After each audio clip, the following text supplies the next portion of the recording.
My family warned me I was dating a gold digger and I ignored them. A decade later, I realized they were right. I, now 37M, met my wife, Kimberly, now 36F, when we were in college. At the time, I was 23 and she was 22. I was just some scrawny, over-caffeinated engineering student drowning in debt and living off microwave ramen, trying to survive midterms and part-time jobs. Kimberly? She seemed like everything I wasn't.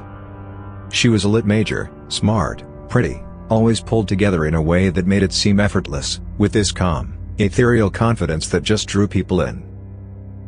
We met during a student volunteer fair. She was handing out flyers for an animal shelter she worked with, and I was passing by on the way to a robotics club meeting. I still remember what she was wearing, this sunflower yellow sweater and jeans ripped just enough to look edgy but still tasteful. She smiled and asked if I like dogs, and before I could really think, I said, "Yeah, I like anything that doesn't judge me for my GPA." She laughed. That was the beginning. I'll be the first to admit, I fell fast. Maybe too fast. But when you're a broke college kid with clinical-grade anxiety and a history of relationships crashing and burning before they even got off the ground, meeting someone like Kimberly felt like winning the lottery. She had this ability to make you feel like the only person in the room, like she actually saw you. That was rare for me. We started dating pretty quickly after that. We were inseparable within weeks. Late-night study sessions turned into late-night talks about our dreams, our fears, the kind of life we wanted. I told her about my panic attacks, about the nights I couldn't sleep because I kept thinking I'd end up failing out of school and disappointing everyone who'd ever believed in me. She didn't flinch. She just held my hand and said, "You're going to be someone incredible. I know it." For a while, she was truly my rock. When I couldn't afford textbooks, she'd scan pages from the library copies. When I had an emotional breakdown before finals, she stayed up all night quizzing me and making sure I ate something. I couldn't believe someone like her was in my corner. Of course, I introduced her to my family pretty early on. My parents are old school, blue-collar types. My mom worked in a school cafeteria her whole life, and my dad's been a mechanic since before I was born. My sister, Rachel, is a year older than me and always took her role as protector way too seriously. When they met Kimberly, they were polite, cordial, even, but I could tell something was off. Afterward, Rachel pulled me aside and said, "She's charming, sure. But there's something calculated about her. Be careful." My mom was a little more subtle, saying she seemed nice but seemed to like the idea of you more than the real you. I brushed it all off. I thought they just didn't get her. She was artistic and dreamy and had this boho vibe that didn't really mesh with our working class background. Of course they didn't understand her. Looking back now, I wish I'd paid more attention. Things started to shift slowly. Kimberly had always struggled with motivation in school. She'd tell me she hated structured learning and that college was a scam. I figured it was just a phase. I mean, not everyone fits the traditional mold, right? But then she started skipping class more frequently. I'd come over and find her watching reality TV at noon when I knew she had lectures. She'd dismiss it with, "That professor hates me anyway," or "It's just gen ed stuff. Doesn't matter." At first, I tried to gently nudge her back on track. "Kim, babe, you're smart. You should at least get your degree, it's a backup, you know?" She'd always smile and change the subject. Sometimes she'd pout and say I didn't believe in her dreams. Eventually, I let it go. I was too buried in my own workload to keep pushing, and if she was happy, that was enough for me. Then she dropped the bomb. We were sitting on the rickety old couch in my off-campus apartment, half eating cold pizza, when she said, "I think I'm going to drop out." I blinked. What? I mean, I'm not really learning anything. And I've been thinking. I don't need a degree for what I want to do with my life. What do you want to do? She paused, picking at the crust. Be a housewife, I laughed. I thought she was joking. She wasn't. I'm serious, she said. I want to be a stay-at-home mom someday. Raise our kids. Take care of the home. I think that's a noble path, you know? Why waste years getting a degree for a career I don't even want? At the time, we weren't even engaged. Hell, we were both still in our early 20s. No jobs, no stability, no plans. And here she was, talking about being a full-time homemaker like we already had a mortgage and 3 toddlers in preschool. It shocked me, but only briefly. I mean, I was raised to respect that path. My mom stayed home until my sister and I were both in school, and I have nothing but respect for what she did. I figured if Kimberly really wanted that life, and if it worked for us down the line, then sure. Why not? I didn't see the harm.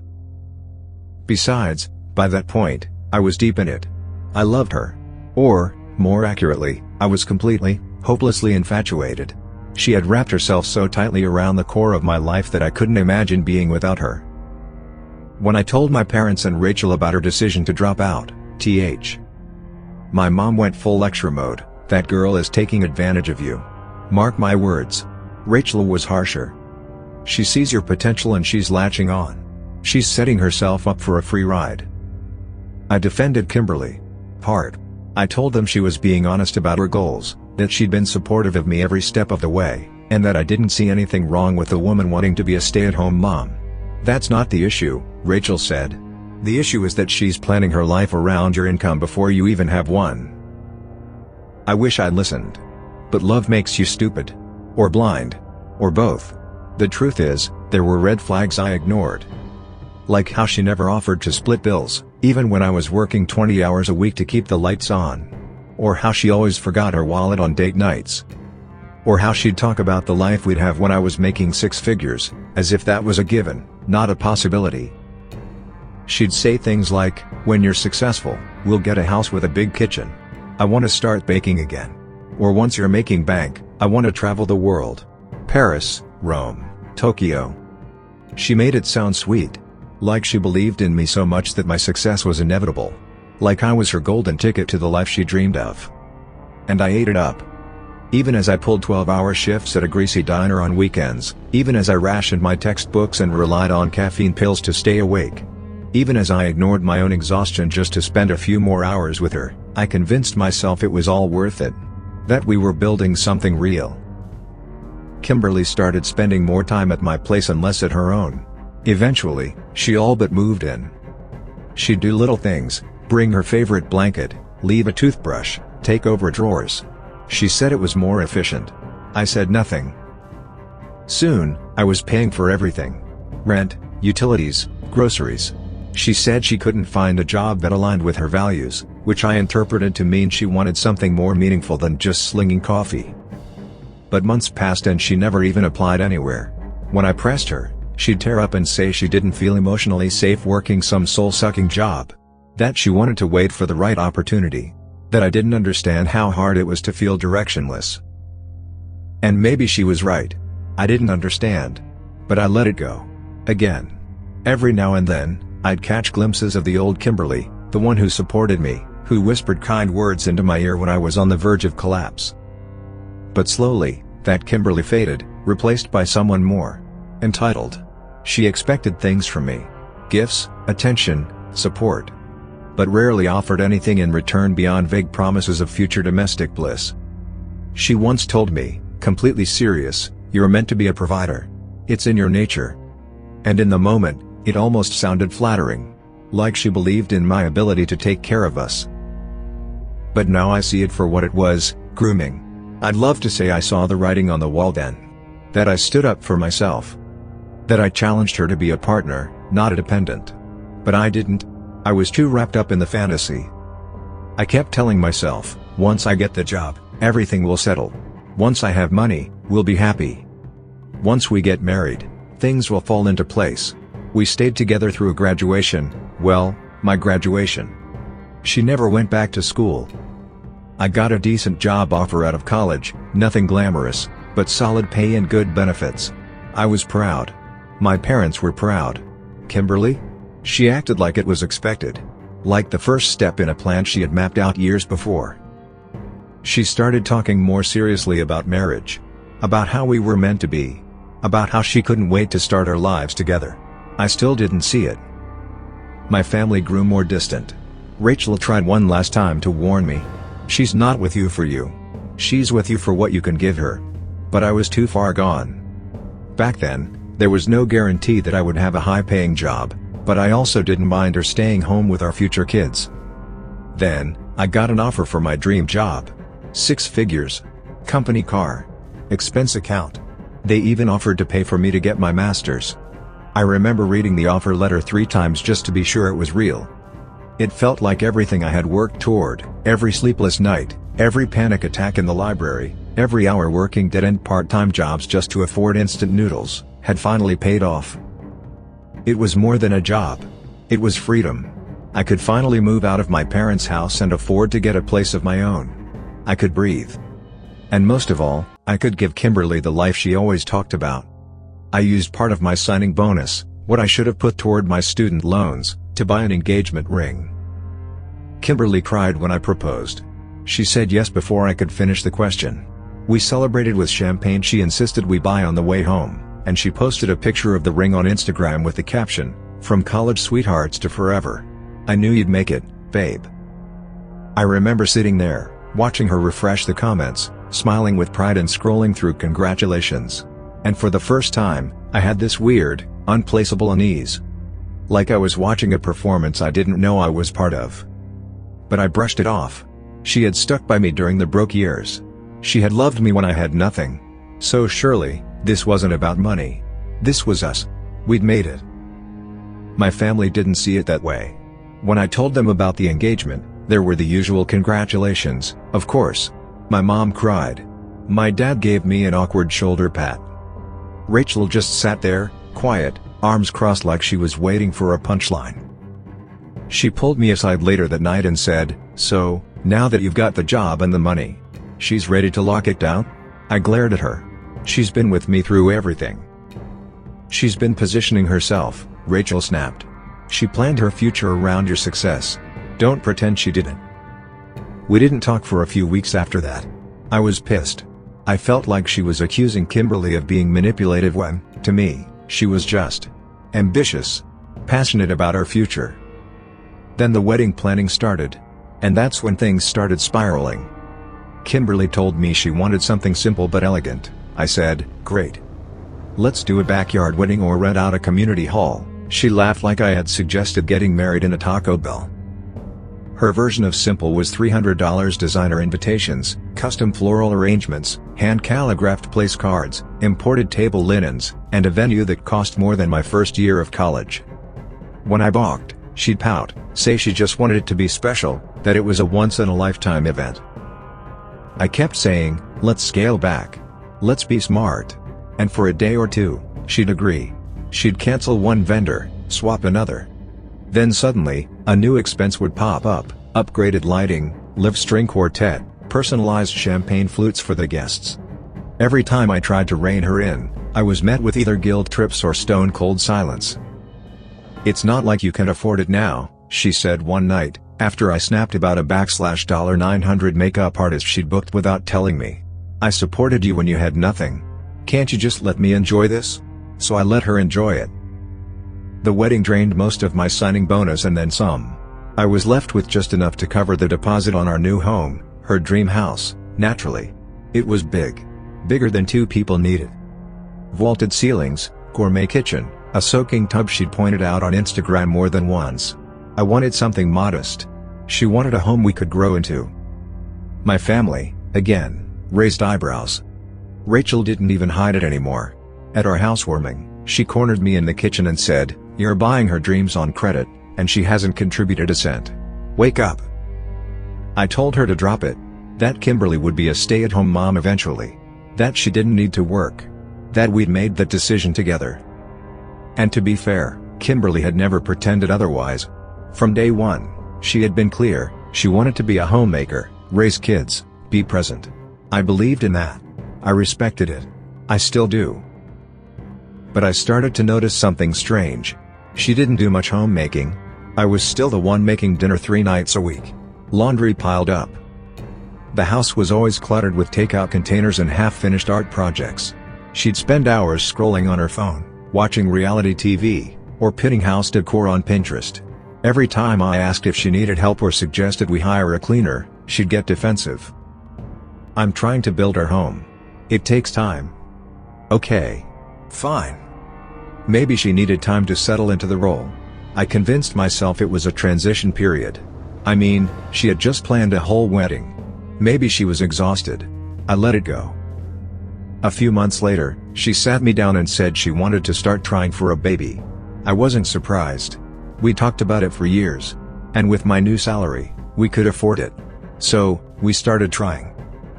She got pregnant fast, almost too fast, and the moment we saw the plus sign, she morphed into an entirely different person. The house suddenly had to be perfect. She started ordering baby gear like we were preparing for triplets. $2,000 strollers, organic everything, a crib from Italy. She wanted custom paint colors for the nursery, a lactation consultant before she even gave birth, and maternity clothes from boutiques that made my credit card flinch. Every time I gently pushed back, it turned into a fight. She'd cry, talk about how hard pregnancy was, how she just wanted the best for our child. And look, I'm not heartless. I wanted the best too. I wanted Kimberly to feel supported. I wanted our kid to have what we didn't. So I kept paying. The birth was rough. Long labor. Emergency C-section. She struggled afterward, physically and emotionally. Postpartum depression hit her hard, and I'll never deny that she needed support. I took time off work, handled night feeds when I could, tried to juggle everything. She eventually stabilized, but by then, she had fully settled into the SOM life. Which, again, I supported.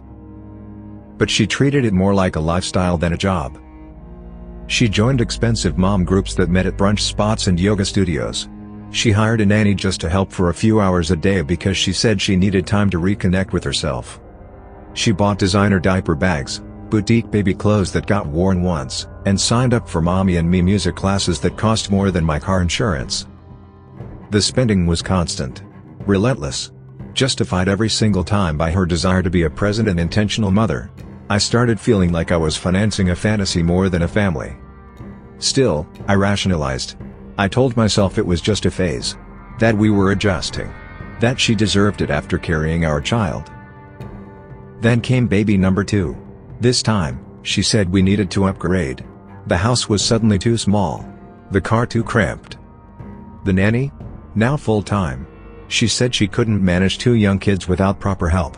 I pushed back harder this time, suggested budgeting more tightly, maybe waiting on the new SUV she wanted. She accused me of trying to control her. Said I didn't appreciate everything she did for the family. Said that I wouldn't be where I was if it weren't for her belief in me back in college. And that line. That one hit differently. Because she wasn't wrong. She had been there. She had helped me during the hardest moments of my life. But now it felt like she was cashing in on it, like I owed her some endless debt for support she'd given a decade ago. Like the only thing keeping her loyalty intact was my ability to keep the money flowing. I started tracking our expenses secretly. I made a spreadsheet. And when I saw the numbers laid out in front of me, I felt sick. Tens of thousands on self-care, luxury baby items, and boutique subscriptions. A literal $1,200 stroller warming pad. Who even needs that? When I brought it up, very calmly, I might add, she turned it into a war. How dare you spy on me like I'm some teenager with an allowance? I thought we were partners. You clearly don't trust me anymore. I didn't even know how to respond. All I wanted was to keep us financially secure. I wasn't even trying to accuse her, I just wanted a plan. A budget. Something. But Kimberly doesn't do limits. So, I let it go again. For the sake of peace. For the sake of the kids. I told myself it wasn't worth the constant fighting. That she was probably just overwhelmed. That once both kids were in school, she'd settle down. That's what I kept telling myself. And look, it wasn't all bad. There were days where she was affectionate and grateful. Where she'd thank me for working hard. Where she'd post pictures of us online, captioned with cheesy lines like "grateful for this man who makes all our dreams come true." But even those started to feel like a performance. Something for the audience, not for me. The truth is, I started feeling like an ATM with a pulse. And yet, I didn't leave. I didn't draw a hard line.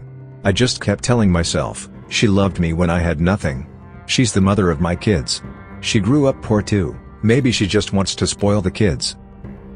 Then, I got laid off from my job. It wasn't entirely unexpected. The industry I dedicated over a decade to had been on a slow decline. I clung to my position as long as I could, but eventually, the company folded. I remember sitting in the sterile HR office, the words "we're letting you go" echoing in my ears. The severance package was modest, a mere band-aid on a gaping wound. When I broke the news to Kimberly, she appeared concerned. I assured her that our savings would tide us over until I secured new employment. I believed it. We had a cushion, and I was confident in my skills. Within a month, I landed a position in a related field. The role was stable but came with a significant pay cut. It was enough to maintain our home and basic lifestyle, but luxuries had to be curtailed. I sat Kimberly down and explained the necessary adjustments: no more private school for the kids, fewer vacations, and a halt to frivolous spending. She nodded, seemingly understanding. But I could sense the disappointment in her eyes. 2 months into my new job, Kimberly approached me one evening, her expression unreadable. "I don't think I can do this anymore," she said. I was blindsided. We engaged in several discussions, trying to navigate the sudden turbulence in our marriage. Ultimately, she decided to take the kids and stay with her mother, suggesting we take a break. Deep down, I knew this was the beginning of the end. A few weeks later, she confirmed my fears. She wanted a divorce. Her reasons were vague: claims of growing apart, my long work hours, and emotional distance. I reminded her of our shared dinners, weekend family outings, and the trips she accompanied me on before the kids started school. She had never voiced any dissatisfaction before. I questioned if my job loss influenced her decision. She vehemently denied it, insisting she needed to explore life beyond our marriage. Naively, I tried to rationalize it. Perhaps this was the natural course for college sweethearts. People change. But the truth was more painful. Within 2 weeks of filing for divorce, Kimberly was seeing someone new. She downplayed the relationship, but their rapid progression was evident. She moved in with him within 3 months, and they were engaged before our divorce was finalized. He was a surgeon, earning a substantial income. I couldn't determine if the affair began before or after my layoff. At that point, it hardly mattered. The damage was done. Due to my work schedule, I only see my children on weekends. The limited time breaks my heart.